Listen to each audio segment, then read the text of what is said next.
आपकी क्या राय है उसके बारे में, पुलवामा के बारे में? पुलवामा के बारे में मैं ये तो नहीं कहता इन्होंने कराया, बट पुलवामा में इन्होंने उसको इग्नोर किया और पॉलिटिकल इस्तेमाल किया अपने लिए, क्योंकि उसमें इनकी स्पीचेस हैं जिसमें ये कहता है कि जब वोट देने जाओ तो पुलवामा की शहादत को याद रखना।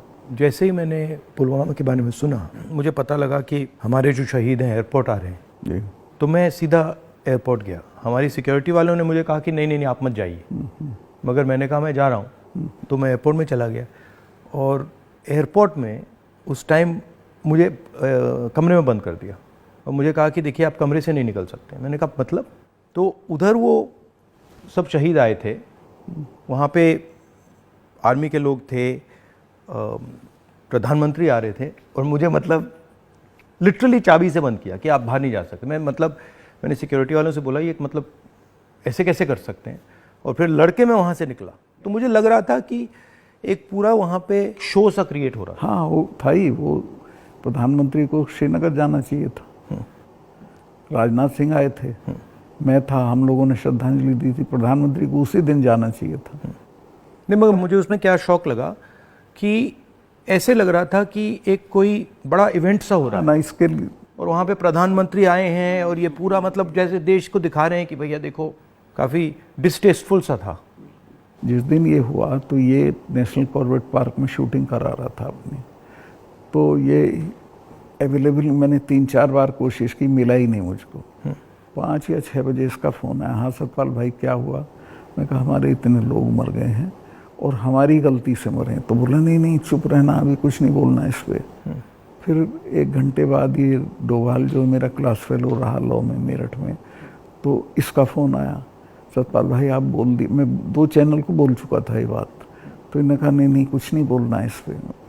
मैं कहा ठीक है, मैं समझा कोई जांच वाँच कराएंगे, उस पर असर पड़ेगा, कुछ भी नहीं। तीसरे दिन इनका आ गया कि ये पुलवामा की शहादत को याद रखो और अब हम बालाकोट करेंगे, ये करेंगे, वो करेंगे। और अभी तक उसमें कुछ नहीं हुआ? कुछ नहीं, करना भी नहीं है इसको। पुलवामा के शहीद जिस तरह हुए थे इसलिए हुए कि उन्होंने 5 एयरक्राफ्ट मांगे थे। अगर वो मेरे से मांग लेते तो मैं इमीडिएटली कर देता। मैं तो वहाँ स्टूडेंट्स जब जम्मू में फंस जाते थे बर्फ में, उनको एयरक्राफ्ट से, क्योंकि दिल्ली में एयरक्राफ्ट इमीडिएटली मिलता है किराए पे। 4 महीने तक एप्लीकेशन उनकी पड़ी रही होम मिनिस्ट्री में, और 4 महीने बाद वो खारिज कर दी कि नहीं देंगे। तब वो सड़क से चले। इतना बड़ा, मतलब 4 महीने के लिए वो चले ही नहीं? चले ही नहीं, इसलिए कि वो सड़क से चलना बिल्कुल इनसिक्योर होता है, वो उनके उसमें नहीं है सिस्टम में। 5 जहाज मांगे थे उन्होंने, वो नहीं दिए, 4 महीने तक लटकाए रखे। और तो 4 महीने के लिए क्या होल्ड पे थे? क्या होल्ड पे थे सब? मेरे सामने नहीं आई, अगर मेरे सामने आई होती तो मैं उसमें कुछ करता। That was between CRP and home ministry. लेकिन ये थी कि अटैक हो सकता है। इसके अलावा वो जो गाड़ी टकराई थी वो 10 दिन से घूम रही थी वहाँ, पूरा आप समझिए कि भरी हुई विस्फोटक से। वो कैसे, मतलब इतना एक्सप्लोसिवली कैसे, मतलब ऐसे घूम रही थी? सिस्टम नहीं था ठीक से। और जब मैं गया हूँ फिर पुलवामा होने के बाद, तो जो 10 किलोमीटर का स्ट्रेच है उसमें लगभग 8-10 लिंक रोड मिलती हैं। एक भी सैनिटाइज नहीं थी उस दिन। बल्कि हम तो जब अपनी पुलिस को भेजते थे कश्मीर की, तो पूरी रोड पे सिविल ट्रैफिक बिल्कुल रोक देते थे, सैनिटाइज कर देते थे, तब भेजते थे। ना हाईवे सैनिटाइज था, ना वो लिंक रोड।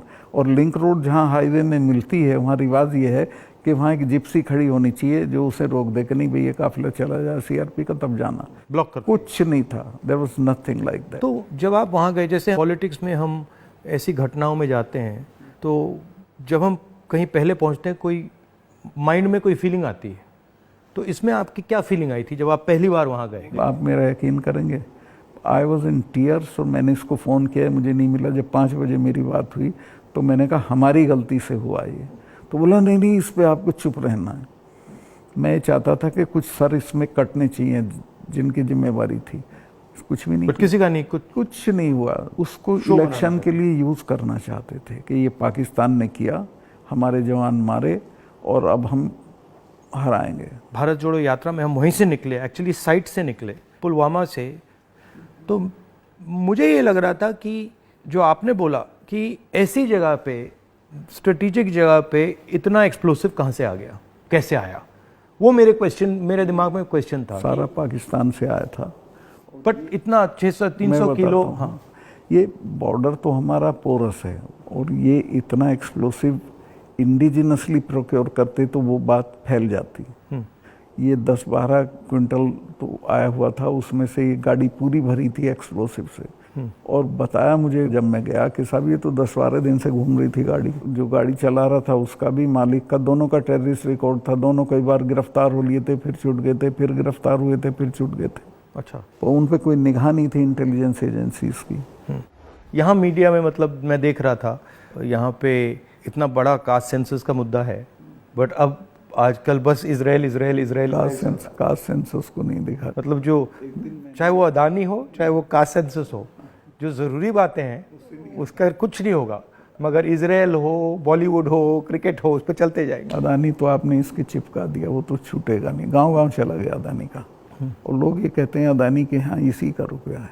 हाँ, वो 20,000 का आपने उठाया था, 20,000 को इतना बड़ा इन्वेस्टमेंट कहाँ से आएगा? कल ही एक स्टोरी आई है कि ये कोयले के प्राइस इन्फ्लेट कर रहा है।